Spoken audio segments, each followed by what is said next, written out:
sa'yo.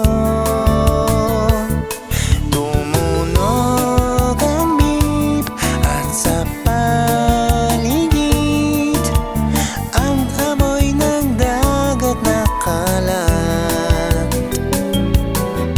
Tumawag ang hangin at maya-maya lilisan ang umagang barko.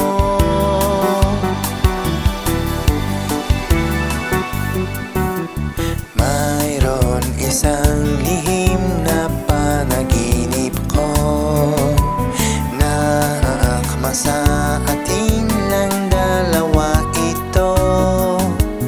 At sa panahon na magkikita lang tayo, sasabihin ko tungkol dito.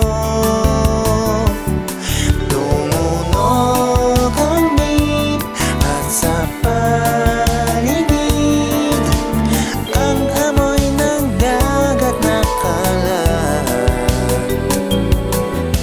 Tumawag ang hangin at maya-maya linisan ang umagang barko.